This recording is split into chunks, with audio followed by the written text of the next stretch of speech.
Olha, a Sociedade de Pediatria do Estado do Rio Grande do Sul até emitiu uma nota sobre essa questão, incentivando que se realmente tenha um olhar atento sobre a questão da gripe. A gente sabe que todos os anos há um zum, corre sobre a questão da vacina contra a gripe e leva um tempo para a vacina fazer efeito. Como nós temos aqui, o clima tá diferente, né? A entrada do inverno, o início do verão, o início do outono, a gente sabe que começa, mas efetivamente a condição climática, por vezes, ela se modifica muito antes ou muito depois. Então não temos mais datas certas para que a gente sinta no clima essas mudanças de temperatura e assim por diante. Eu vou conversar sobre esse assunto com o Dr. Juarez Cunha. Ele é do Comitê de Infectologia e do Comitê de Cuidados Primários da Sociedade de Pediatria do Rio Grande do Sul. Dr. Juarez, bom dia, tudo bem? Bom dia, Beverly, tudo bem? Bom dia também aos ouvintes do Realidade da Rádio São Francisco. Doutor Juarez, sobre essa questão da vacina contra a gripe, é interessante, a campanha começa em dia 25 de abril, a campanha nacional. É interessante que as famílias tenham um olhar atento até para pensar em antecipar a vacina? Isso é um esforço que a gente tem feito, não só na Sociedade de Pediatria, mas também no Conselho Regional de Medicina. A gente tem feito um esforço para sempre tentar antecipar a campanha, porque a gente sabe, como falou também anteriormente, não é só uma questão de clima e de mudança climática, mas se a gente for ver historicamente, né, como evolui a sazonalidade, né, da gripe, a época que acontece, né, todos os anos, a gente observa que a gente chega no mês de maio já com muitos episódios de gripe, né? Então, como a vacina ela leva em torno de 15 a 30 dias para proteger a pessoa, e principalmente em relação às crianças que vão fazer pela primeira vez, elas têm que fazer 2 doses da vacina, crianças menores de 9 anos. Então, quanto mais precoces as pessoas estiverem protegidas, né, maior a chance de não ter gripe, né? Então, essa é um pleito já de alguns anos, né, das sociedades científicas aqui do nosso estado. Não sei se esse ano a gente vai conseguir antecipar um pouco mais. Tem um movimento da Secretaria de Saúde Estadual para isso também, mas como também envolve, né, uma decisão em nível federal, fica difícil também às vezes tu particularizar em algum lugar, né? Uhum. Mas o ideal para nós realmente seria iniciar a campanha final de março e início de abril. Certo, essa movimento seria para nós considerada a época ideal para ser aplicada a vacina. Claro. As famílias que gostariam de fazer, tem algumas que fazem isso no calendário corporativo, né? As empresas oferecem a vacina para os seus colaboradores, extensiva aos seus dependentes, ou seja, as crianças também. Esse movimento é interessante também dentro das corporações para antecipação, doutor? Com certeza. Porque nesse caso é um calendário particular, né? A dificuldade que a gente tem visto, por exemplo, esse ano, que até o momento as vacinas não chegaram. A previsão é chegar agora início de abril, né?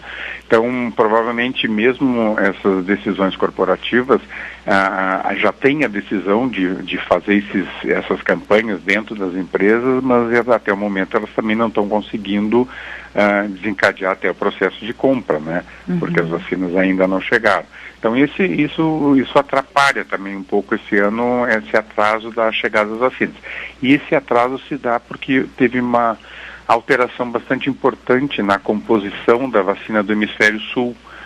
Então, a gente tem uma composição diferente da vacina que foi utilizada no hemisfério norte, né?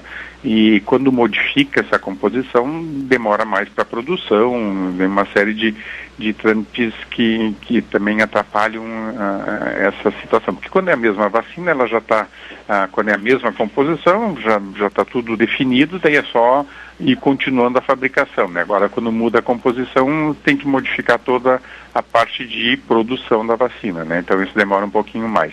A vacina normalmente sofre alterações quando há também mutações nos vírus, né? Se faz o acompanhamento ou se percebe a entrada de outros vírus que não estavam contemplados dentro da vacina. O que vem de novo, assim, que protege nessa região aqui do mundo, professor? O que nós temos diferente, então, assim, quem define essa composição é a Organização Mundial de Saúde, né, que define qual a composição que deve ser do hemisfério norte e qual a composição que deve ser do hemisfério sul. E dentro da composição para o hemisfério sul, estão incluídos os mais prováveis vírus que vão circular.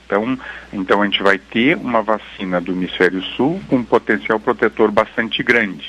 Por exemplo, a gente circulou no hemisfério norte um tipo de vírus influenza que foi o AH3N2, que o tipo AH3N2 não estava contemplado no hemisfério norte. Esse tipo está contemplado no nosso. Se esse vírus circular por aqui também, que foi o vírus que principalmente circulou nos Estados Unidos, a gente vai ter uma ótima proteção, que lá eles não tiveram. E a outra novidade é que esse ano também, pelo menos no mercado privado, a gente vai ter também uma vacina com 4 componentes, que em geral a vacina da gripe vem com 3 componentes, né? O H1N1, a H3N2 e um tipo B. Essa com 4 componentes vai ter um outro tipo B.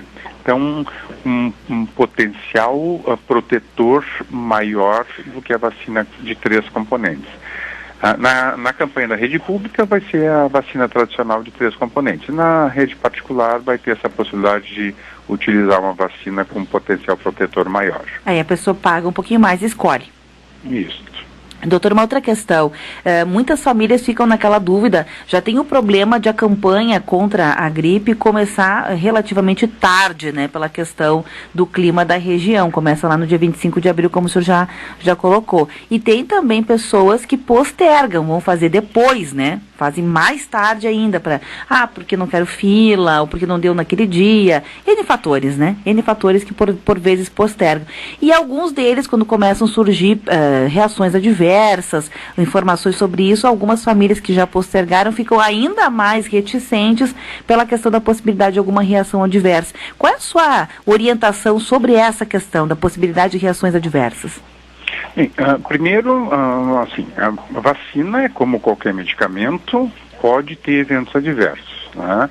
A vacina da gripe é uma vacina extremamente segura, né? São raros os eventos adversos mais importantes, né? O que mais se observa são eventos adversos locais, então ficar inchado, vermelho, braço, isso é uma coisa mais comum de acontecer, né? Ou quando é no braço ou quando é em criança na coxa, tá? E eventualmente febre, mas não é esperado nada mais além disso. A vacina é inativada, tanto a de 3 componentes, a de 4 componentes, que são vacinas inativadas, elas não têm capacidade de causar gripe, né? O que elas fazem é só obrigar o organismo a produzir anticorpos para se defender, né? E outra coisa, Beverly, que eu acho bem importante disso que tu falou, em relação à adesão à campanha. Isso também na Câmara Técnica de Infectologia do Conselho Regional de Medicina, a gente discutiu, e o que a gente observa em geral nas campanhas? A adesão é uma adesão que acontece de forma muito lenta e gradual, tanto que muitas vezes as campanhas são prorrogadas, né? Deve te lembrar, todas as últimas campanhas foram prorrogadas. Então a gente já está começando tarde. Se as pessoas não se vacinarem cedo, né, logo no início da campanha, se forem vacinar na segunda semana, ou se vai se vacinar só lá quando prorrogar, então vai ter gente que vai estar se vacinando meados de maio, final de maio, então vai estar protegido lá em junho, né, quando a gente ainda tem o vírus circulando muito tempo. Então, um dos aspectos que a gente chamou a atenção pelo CRM é de que tentar conscientizar a população, isso é um ganho para a população, tu ter uma vacina gratuita, né? Então conscientizar as pessoas a fazerem rapidamente, quando vem a campanha, participarem rapidamente da campanha, principalmente as crianças que, como eu falei antes, se estão fazendo pela primeira vez, elas vão ter que fazer 2 doses, né? Claro. Então, tu imagina, uma criança vai fazer 2 doses, se eu deixo para fazer a primeira dose só lá na metade de maio, daí a outra dose vai ser metade de junho, ela vai estar protegida lá final de junho, julho. Né? Não adianta mais quase, né? Não adianta mais, né? E a outra coisa que também a gente discutiu muito, que infelizmente acontece, que as pessoas acabam procurando quando a situação fica ruim, né? Então, começam a procurar quando começa a ter caso de gripe, começa a ter divulgação na mídia de óbitos, de hospitalizações, daí já é tarde, né? Então, a gente está tentando fazer com que a parte da comunicação também chegue à população nisso. Vocês têm uma disponibilidade para um grupo bastante expressivo da população, é gratuito, né? Então a gente tem para crianças de 6 meses a 5 anos, né, gratuito, para gestantes, para puérperas, para idosos, né? Idosos, né, e para pessoas que têm comorbidade, profissionais da saúde. Então tem uma população enorme que tem gratuitamente. Doutora, uma perguntinha bem rápida aqui de um ouvinte, ele está na faixa dos idosos, ele quer saber se tem uma contraindicação, por exemplo, algum problema de saúde que impeça a pessoa de fazer a vacina. Ele tem sinusite, rinite, alérgica, isso não impede de fazer a vacina? Não, em geral, pessoas que têm alguma doença de base, pelo contrário, não contraindica e sim indica fazer. Por exemplo, um paciente com diabetes.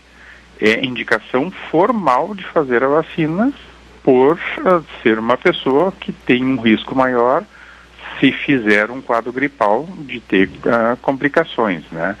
A contraindicação formal da vacina é pessoas que tenham tido anteriormente quadros alérgicos graves à vacina, né? Tu usou a vacina anteriormente, teve um quadro alérgico grave, e isso é uma regra para qualquer vacina, né? Claro. Então tu tem que ter cuidado. E como ela é produzida em ovo embrionado, também tem que cuidar isso. Pessoas que sejam muito alérgicas a ovos, né, que não possam comer ovo na sua alimentação, daí tem que ter cuidado, porque também pela composição de ter produzida em ovo embrionado, ela pode desencadear processo alérgico para situações de pessoas muito alérgicas a ovo. Né? Doutor Juarez, meu tempo esgotou aqui, eu agradeço muito a entrevista, viu? Forte abraço. Fico à disposição. Muito obrigada. Até logo. Tchau. Esse é o Dr. Juarez Cunha, do Comitê de Infectologia e Comitê de Cuidados Primários da Sociedade de Pediatria do Rio Grande do Sul. Rápido intervalo, nós voltamos já.